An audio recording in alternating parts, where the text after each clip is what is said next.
Prezident İlham Əliyev fevralın 4-də Birləşmiş Ərəb Əmirliklərinin Əbu-Dabi şəhərində Ermənistan Respublikasının baş naziri Nikol Paşinyanla görüşüb. Tərəflər Amerika Birləşmiş Ştatları prezidenti Donald Trampın ev sahibliyi və şahidliyi ilə baş tutan Vaşinqton sülh sammitinin nəticələrinin həyata keçirilməsi istiqamətində əldə olunan irəliləyişi alqışlayıblar. Onlar Ermənistan və Azərbaycan arasında normallaşma prosesinin ikitərəfli əsasda irələdilməsində müsbət dinamikanın qorunub saxlanmasının vacibliyini qeyd ediblər. Tərəflər hər iki cəmiyyətin sülhün faydalarına real həyatda şahid olduqlarını qeyd ediblər. Onlar ikitərəfli ticarətin başlanmasından və Azərbaycandan Ermənistana neft məhsullarının ixracının davam etməsindən, həmçinin üçüncü ölkələrdən Ermənistana taxıl və digər malların Azərbaycan ərazisindən tranzitin həyata keçirilməsindən məmnun olduqlarını bildiriblər.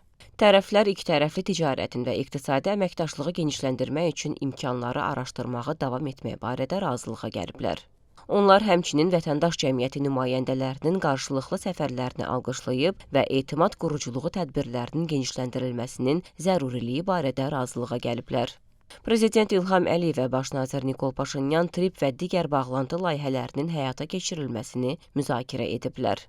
Azərbaycan prezidenti və Ermənistanın baş naziri iki ölkə arasında sülhün və sabitliyin daha da möhkəmləndirilməsi istiqamətində səyləri davam etdirməyə hazır olduqlarını bir daha təsdiqləyib, ikitərəfli normallaşma prosesinə dəstək məqsədi ilə təmasları davam etdirmək barədə razılığa gəliblər.